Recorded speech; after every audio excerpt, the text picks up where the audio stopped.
haven't slept in nearly 24 hours, and I've been traveling nearly 20 hours, but I finally made it to India, and so far I'm impressed by how well organized and clean the airport is.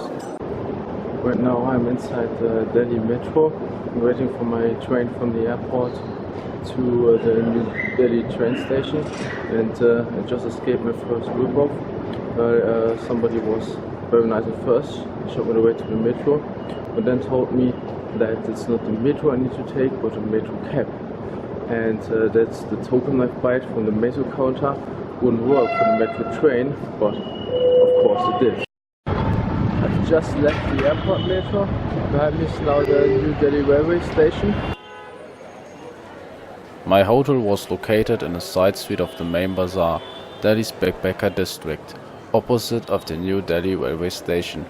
Here you can get anything a traveler might want, but you have to be careful of touts and scams.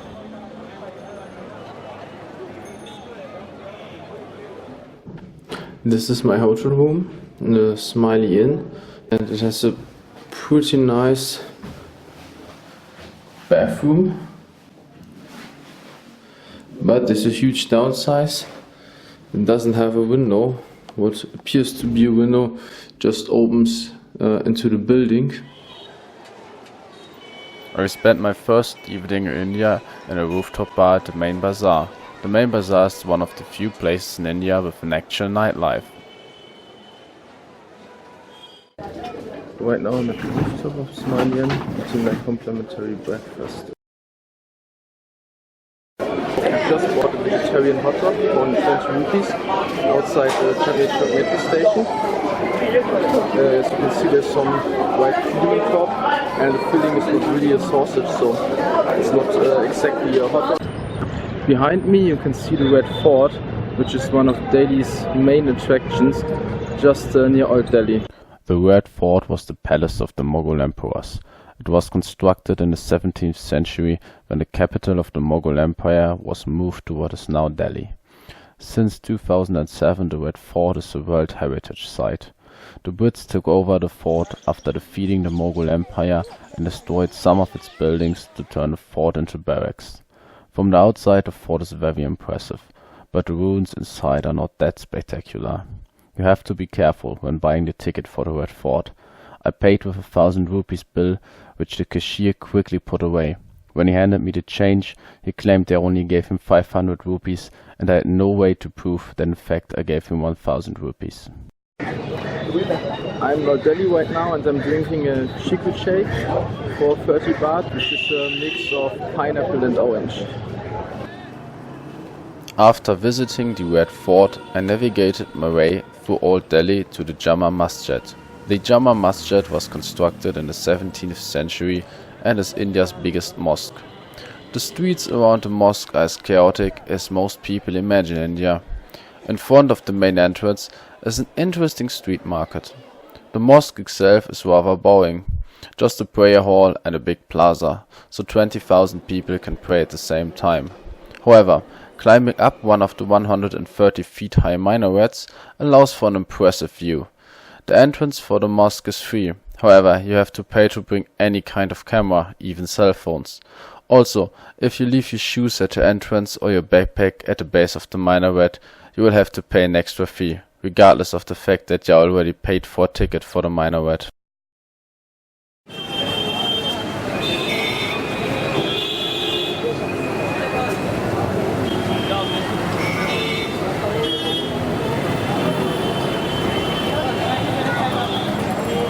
I'm just drinking my first chai tea from an authentic street vendor in Old Delhi. It's just 10 rupees. Delicious.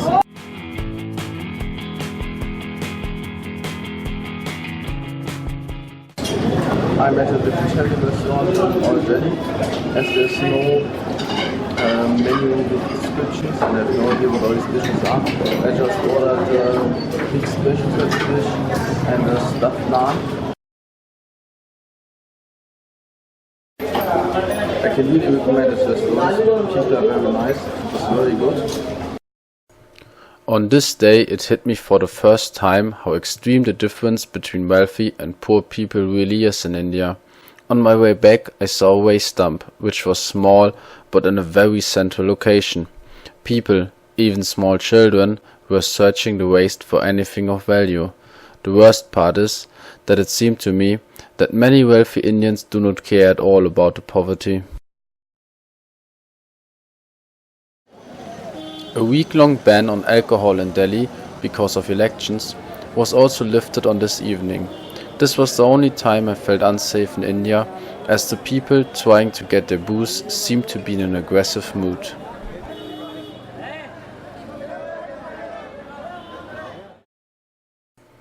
Let's talk about nicer things. Although Delhi is a metropolis, there are many animals living in it. I'm not only talking about dogs, cats, squirrels, small birds, and, we are talking about India after all, cows. There are also many monkeys and birds of prey. There is no reason to be afraid of these animals, but you have to be a bit careful. Rabies is common in India, the cows do not care if you are in their way, and the monkeys try to steal things if you show fear. I have just changed my rooms at the Smiley Inn to the room opposite mine. This room has a real window, which makes it much more brighter and the air much better. On the next day I drank more fresh juice, saw how Delhi's middle class lives, visited a market,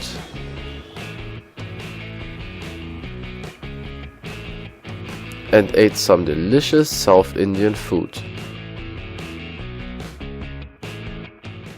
Some people do not ride in classic rickshaws because they feel uncomfortable being cycled around by a poor Indian. But if you avoid them, you're robbing them of their meager income.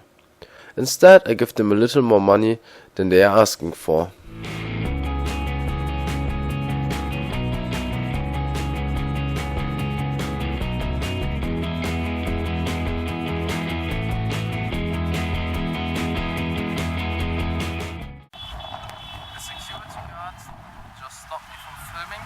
Why? Because I was filming the trash that was lying around on a public place. So, if India doesn't want this to be on the internet, maybe they should change something about it. Right now I'm at the metro station with a somewhat unpronounceable name, something like Vishwavidyalaya, which is right at the Delhi University. But today I'm not going to visit the university, I'm going to visit the Northern Ridge, which is full of historical sites. The Northern Ridge is not only a little spot of nature inside of Delhi, it also includes some historic sites. I'm at the Northern Ridge now, which is a nice park. Many Indians seem to use it to go for a walk. It's very quiet compared to the city. At the entrance there was a guard. I think he wanted to tell me that I'm not allowed to take pictures in here, but he didn't speak any English, so it's kind of unclear what he wanted to tell me. Many monkeys live inside the park, and it is a good place to meet them. I hope you are as much into monkeys as I am, because I am going to show you some more footage of them.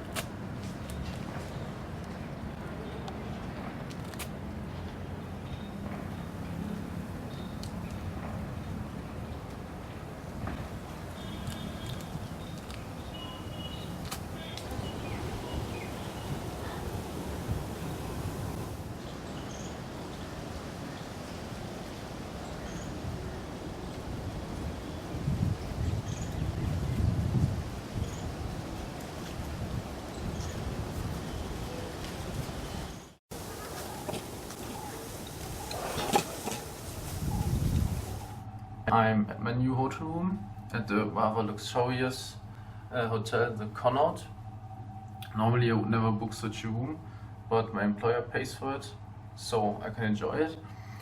As you can see, the room is not really bigger than my backpacker hotel room, but of course it has quite different equipment.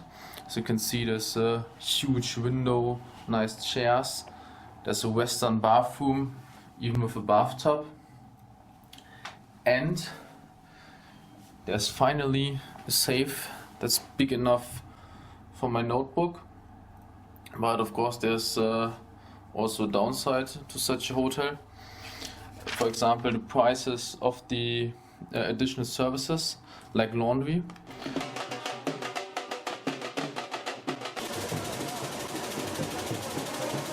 I never would have guessed that I would attend an Indian wedding during my stay, but one of the great things about a backpacking trip is that you never know what is going to happen. I left my hotel because I had heard music outside and stumbled upon a wedding parade. After they noticed me watching, the friends of the groom asked me to join the party. Out of respect, and frankly because I was a little overwhelmed, I did not film inside the party tent. Inside, I danced with other people in front of a camera for the wedding video, tried great food and drank Indian whiskey.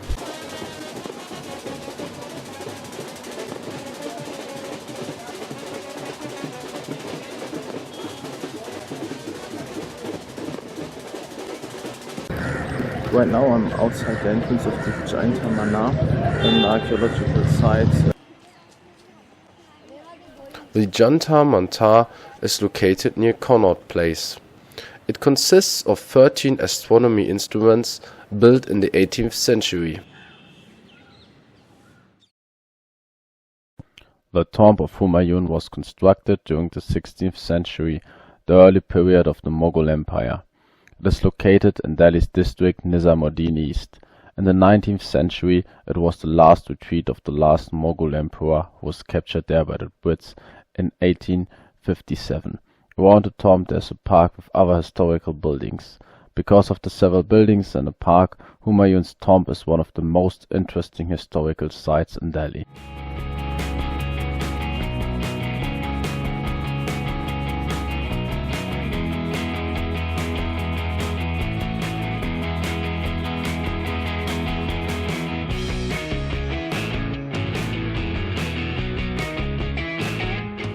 The Qutub Minar is a World Heritage Site built in the 12th century. With a height of 238 feet, it is the tallest brickery minaret in the world. Since the 80s, it is not possible to enter the minaret anymore.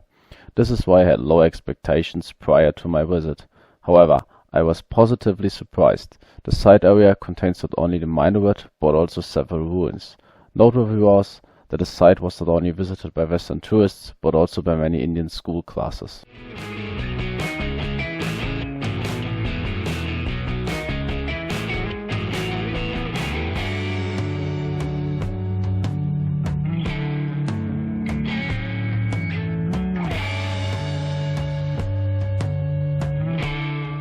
Safwatjung's tomb was built in 1754.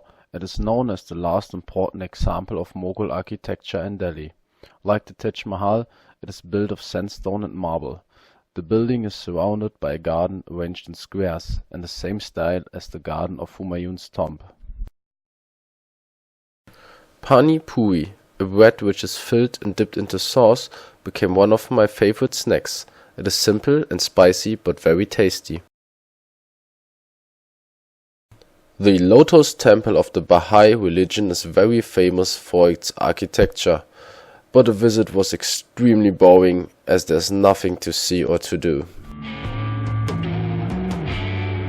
The ISKCON temple of the Hare Krishna is more interesting, but it is not a place to visit with children as they are doing everything to convince you of their faith. The second stop of my journey was Rishikesh.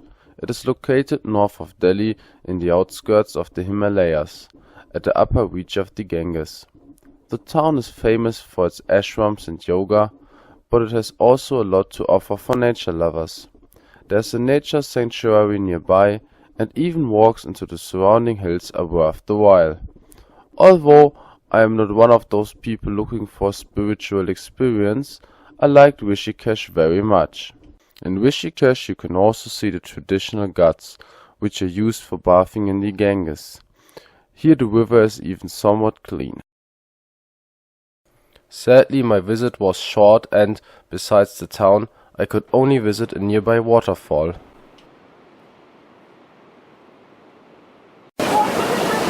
now I'm at the waterfall near Rishikesh. It's okay, but I guess it's much more impressive during the monsoon season. You should definitely walk the way a bit more after you reach the first lake, because the second pond is also very nice.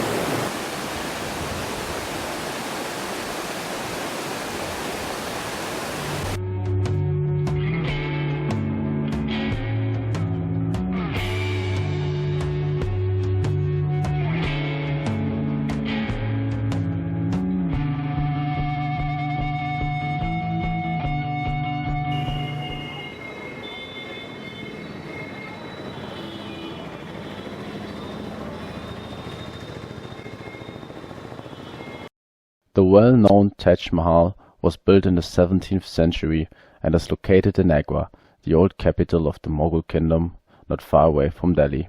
The Taj Mahal is 190 feet high and is made of sandstone, which is encased in marble. It is a World Heritage Site since 1983. Besides the Taj Mahal itself, there are some side buildings and you have a beautiful view of the river Yamuna. The Taj Mahal is beautiful and impressive, but it is also overrated.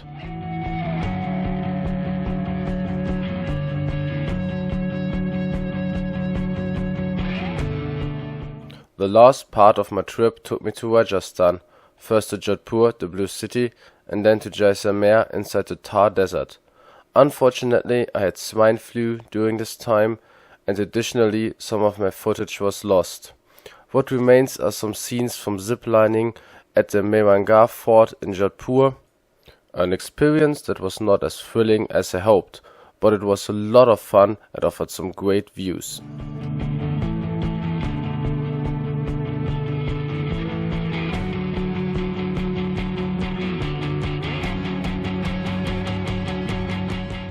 This is the camel that took me on a tour into the desert around Jaisalmer. Unfortunately, the swine flu had scared away most tourists and there weren't enough people for a real tour, so I could only undertake a day trip. I know many people have said this before, but India is really a country I love and hate at the same time.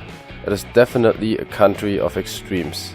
During my trip, I cursed India many times, but I know I will return to this fascinating country.